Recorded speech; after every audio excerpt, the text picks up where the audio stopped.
भूख प्यास की परवाह न करते हुए सदैव तपस्या में लीन रहने वाले भगवान शिव को कुछ दिनों से इतनी भूख लग रही थी। पार्वती, भोजन बन गया क्या?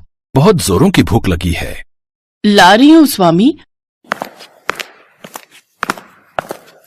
ये लीजिए भोजन, आराम से खा लीजिए। मैंने आपकी थाली में पेट भरने वाले सभी व्यंजन परोस दिए हैं। अब संध्या को ही भोजन बनेगा, तब तक मुझे नहीं लगता आपको भूख लगेगी। हाँ, ऐसा ही होना चाहिए। बहुत भूख लग रही थी। शिवजी ने थाली का भोजन समाप्त कर लिया और आधे घंटे बाद फिर बोले, पार्वती, बहुत भूख लग रही है। उस भोजन का कुछ हिस्सा बचा है क्या? नहीं, उसमें से तो कुछ नहीं बचा, सारा आपको परोस दिया था।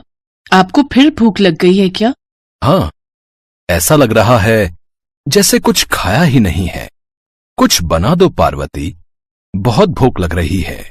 ठीक है, मैं कुछ बना देती हूँ। अगले कुछ दिनों तक ऐसा ही चलता रहा। माँ पार्वती भोजन बनाती जाती, भगवान शिव खाते जाते। इतना सारा खाना खाने की वजह से भगवान शिव का पेट और वजन भी बढ़ गया। स्वामी, रोजाना इतना भोजन खाने की वजह से आपका पेट देखो कहाँ जा रहा है, इतना बढ़ गया है। दिन पर दिन आप पेटू होते जा रहे हो। पर ऐसा क्यों हो रहा है? मैं आपको सारा दिन भोजन बना बना कर देती रहती हूँ, पर आपकी भूख ही नहीं मिटती। कोई तो कारण होगा। कारण तो मुझे भी नहीं पता देवी पार्वती। मुझे तो बस भूख लगती है, जो असहनीय होती है। थोड़ा और भोजन ले आओ। हाँ, लाती हूँ। मुझे इसका कारण जानना होगा। नंदी, क्या तुम्हें पता है महादेव को इतनी भूख क्यों लग रही है, और ऐसी भूख जो समाप्त ही नहीं होती? माता, मुझे भी इसका कारण नहीं पता। मैं तो सोचता था केवल मैं ही अधिक भोजन करता हूं, परंतु अब तो महादेव भी इतना भोजन करने लगे हैं कि मैं भी उनके सामने कुछ नहीं। तभी नारद मुनि आ जाते हैं। मैंने आप दोनों का वार्तालाप सुन लिया है। हमें इस प्रश्न का उत्तर जानने के लिए ब्रह्मा जी के पास जाना चाहिए। हो सकता है वो इस विषय में आपकी कोई मदद कर सकें। आप उचित कह रहे हैं देवर्षि, हमें ब्रह्मा जी के पास ही चलना चाहिए। माँ पार्वती नारद मुनि और नंदी के साथ ब्रह्मा जी के पास पहुँचती हैं, पर ब्रह्मा जी के पास भी इस समस्या का कोई समाधान नहीं था।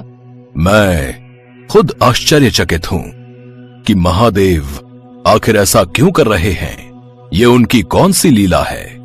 इसका उत्तर तो मेरे पास भी नहीं है।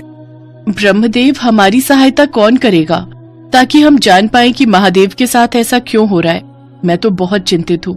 देवी पार्वती, सदैव से ही भगवान विष्णु ने महादेव को परिस्थितियों से निकाला है। हो सकता है उनके पास इस समस्या का भी कोई समाधान हो।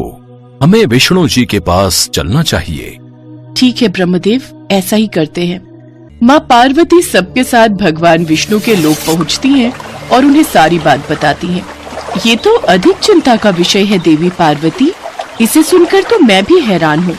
स्वामी, क्या आप इस बारे में जानते हैं? मुझसे देवी पार्वती की यह व्यथा देखी नहीं जा रही।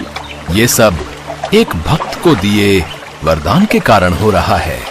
देवी पार्वती, महादेव स्वयं अपना वरदान देकर भूल गए हैं। कौन सा वरदान नारायण?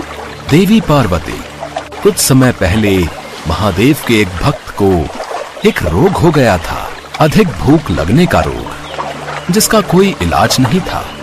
वो भक्त बहुत परेशान था। उसने महादेव की बहुत तपस्या की, और आप तो जानते ही हैं, महादेव तो भोलेनाथ हैं। जब जब उनका कोई भी भक्त किसी संकट में होता है, तो महादेव उस भक्त का संकट या तो दूर कर देते हैं या स्वयं पर ले लेते हैं। ऐसा ही उन्होंने उस भक्त के साथ किया। उस भक्त के रोग को उन्होंने स्वयं पर ले लिया और उस भक्त को रोग मुक्त कर दिया। इसी कारणवश महादेव को अधिकतम भूख लगने का रोग हो गया है। वे स्वयं भूल गए हैं कि वे इस रोग से स्वयं ही पीड़ित हुए हैं। नारायण, इस रोग का कोई निवारण तो होगा। अवश्य ब्रह्मदेव, इस रोग के निवारण के लिए उपाय है। क्या उपाय विष्णुदेव?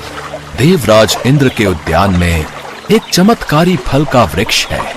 उस फल को खाने के पश्चात महादेव का ये रोग दूर हो जाएगा और वे फिर से सामान्य स्थिति में भोजन करने लगेंगे। फिर तो हमें शीघ्र ही देवराज इंद्र के पास जाना चाहिए। मुझे पहले ही स्थिति का आभास हो गया था, इसलिए मैंने देवराज इंद्र को संदेश भेज दिया था। वे उस फल को लेकर आते ही होंगे।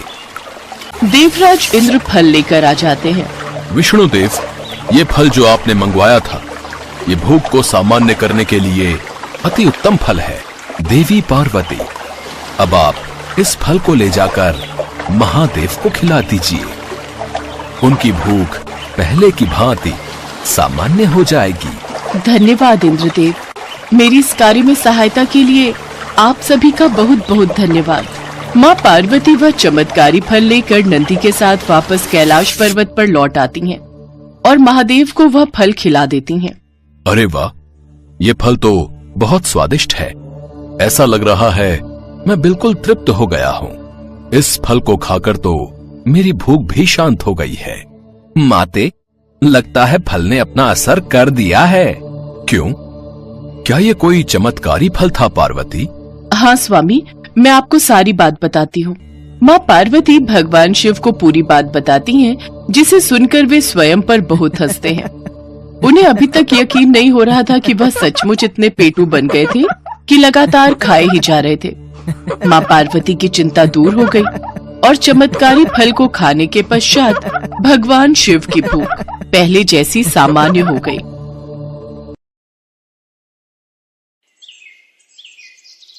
एक गांव में शिवम नाम का एक दूध वाला रहता था।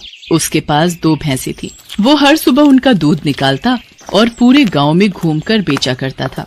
शिवम का रोजाना का एक नियम था। दूध बेचने के बाद उसके पास जो भी दूध बचता था, उसे शिवम रास्ते में शिव जी के मंदिर में शिवलिंग पर चढ़ा देता था। उसका दोस्त मंगल रोजाना उसे ऐसा करते देखता था। एक दिन, शिवम, तू इतनी मेहनत से पूरे गांव में दूध बेचता है और जो दूध बच जाता है उसे तू शिव मंदिर में चढ़ा देता है। बाकी लोग तो शिवलिंग पर थोड़े से दूध में पानी मिलाकर चढ़ाते हैं। तू भी ऐसा किया कर और बाकी बचे दूध को इकट्ठा करके उसकी दही और घी बनाकर बाजार में बेच दिया कर। इससे तेरी दुगनी कमाई होगी। मंगल, मैं भोलेनाथ को अपना पिता मानता हूँ, इसलिए उनकी भक्ति और सेवा करता हूँ। भोलेनाथ की कृपा से मेरी इतनी कमाई हो जाती है जिससे मैं खुश रहता हूँ। शिवम मंगल की बात पर ध्यान नहीं देता। वो नियम से ही रोजाना दूध चढ़ाने का कार्य करता रहता था। एक दिन मंदिर के पंडित जी ने शिवम से कहा, शिवम, तू हर दिन महादेव का दूध से अभिषेक करता है। तेरी क्या मनोकामना है जिसके लिए तू ये सब कर रहा है? पंडित जी, मुझे भोलेनाथ से कुछ नहीं चाहिए। मैंने कई बार कुछ लोगों को दूध में पानी मिलाकर चढ़ाते देखा तो मुझे लगा भोलेनाथ पानी मिला दूध पीकर कमजोर न हो जाए, इसलिए मैं उनको दूध चढ़ा देता हूँ। अच्छा, फिर ठीक है। एक दिन गांव में तेज बारिश हो रही थी। बारिश के कारण शिवम दूध बेचने नहीं जा सका। उसका आज सारा दूध बच गया था।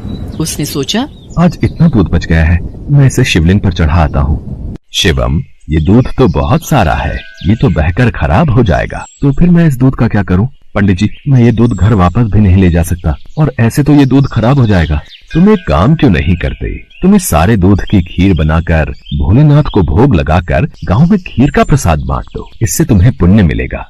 पंडित जी, ये तो आपने बहुत अच्छा विचार बताया है। मैं अभी जाकर बाजार से खीर का सामान लेकर आता हूँ। शिवम को पंडित जी की बात अच्छी लगी और वो बाजार से खीर बनाने का सामान ले आया। शिवम ने खीर बनाकर भगवान शंकर को भोग लगाया और सारे गांव में खीर का प्रसाद बांटा। इधर कैलाश पर्वत पर भगवान भोलेनाथ के मुख पर खीर लगी देख माँ पार्वती उनसे बोली, ये तो जरूर भगवान कृष्ण की भेजी हुई कोई चमत्कारी गाय दिखाई पड़ती है, जैसे उनका कोई आशीर्वाद हो। देवी पार्वती, ये मेरा प्रिय भक्त शिवम है। इसकी निश्चल भक्ति ने मेरा मन जीत लिया है। ये मुझे अपना पिता मानकर मुझे प्रतिदिन दूध और खीर का भोग लगाता है। ये मेरी चिंता करता है और मुझे बिना पानी मिला दूध चढ़ाता है। मेरे भोले भाले भक्त की भावना देखो, ये समझता है कहीं मैं पानी मिला दूध पीने से कमजोर न हो जाऊं, इसलिए ये दूध से अभिषेक करता है। प्रभु, फिर तो अपने इस भक्त पर कृपा करने के लिए हमें इसकी परीक्षा लेनी चाहिए। तो देर किस बात की देवी पार्वती, हम अभी पृथ्वी पर चलते हैं और अपने भक्त शिवम की परीक्षा लेते हैं। भगवान शिव और देवी पार्वती ने सेठ सेठानी का भेष बना लिया और शिवम के घर पहुंच गए। नमस्ते जी, कहिए आपको मेरे से क्या काम है? हमने तुम्हारे बारे में बहुत सुना है। तुम बहुत ताजा और शुद्ध दूध बेचते हो, इसलिए हम तुमसे दूध खरीदना चाहते हैं। तुम रोजाना अपना सारा दूध हमें बेच दिया करो। हम हर दिन तुम्हारा सारा दूध खरीदेंगे और तुम्हें दूध बेचने के लिए पूरे गांव में भागना भी नहीं पड़ेगा। हमारे लोग यहीं से दूध ले जाएंगे और पैसे तुम्हें दे देंगे। मैं आपको सारा दूध नहीं दे सकता। मेरी भैंसें जितना दूध देंगी उसमें से थोड़ा दूध मैं भोलेनाथ के अभिषेक और खीर के प्रसाद के लिए रखूंगा। पर हमें तो रोजाना बहुत दूध चाहिए। तुम सारा दूध दे दो, भले ही दाम 4 गुना ले लो, तुम्हारी अच्छी कमाई हो जाएगी। नहीं सेठ जी, मैं आपको सारा दूध नहीं दे सकता। आपको दूध लेना है तो मैं शिव मंदिर के हिस्से का दूध अलग करके ही आपको दे सकता हूँ, नहीं तो कोई बात नहीं। चलो भाग्यवान, हम कहीं और से दूध पता कर लेंगे। ये तो कोई बहुत बड़ा शिव भक्त जान पड़ता है। सेठ और सेठानी वहाँ से चले गए। कुछ दूर जाकर उन्होंने एक गरीब ब्राह्मण का भेष बना लिया। देवी पार्वती, अब हमें अपने भक्त की परीक्षा किसी और तरह लेनी होगी। भगवान शंकर और माँ पार्वती मंदिर की सीढ़ियों पर बैठ गए। शिवम दूध बेचकर मंदिर जा रहा था। उसने एक गरीब ब्राह्मण ब्राह्मणी को रोते देखा। आप दोनों क्यों रो रहे हो? मुझे अपनी परेशानी बताओ, शायद मैं आप दोनों की सहायता कर सकूं। बेटा, हम दोनों कई दिनों से भूखे हैं, हमारे पास खाने को कुछ नहीं है। आप परेशान मत होइए, मेरे पास कुछ दूध बचा हुआ है और एक डिब्बे में ये खीर है। आप ये दूध पी लो और ये खीर खा लो, इससे आपका थोड़ा पेट भर जाएगा। भगवान शंकर तुम्हारा भला करें बेटा, आज तुमने हमें ये दूध और खीर खिलाकर तृप्त कर दिया। यदि मैं आपको भूखा छोड़कर भगवान भोलेनाथ को ये दूध और खीर का भोग लगाता तो वो भी इसे ग्रहण नहीं करते, क्योंकि जिस तरह से मैं उन्हें अपना पिता मानता हूँ तो वो भी तो आपके पिता हैं। तो मैं उनकी संतान को भूखा कैसे रख सकता था? इसलिए मैंने ये दूध और खीर आपको दिया। पर बेटा, ये प्रसाद और दूध तो तुम भगवान भोलेनाथ के लिए लाए थे, तुमने हमें दे दिया।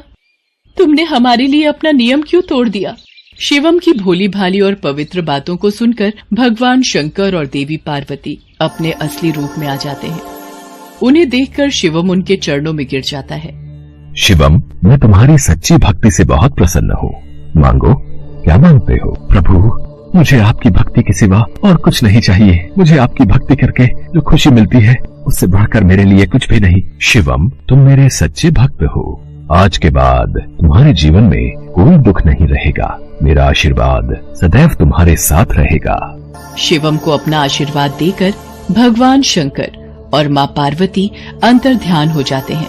उस दिन के बाद शिवम का जीवन सभी प्रकार के सुखों से भर जाता है।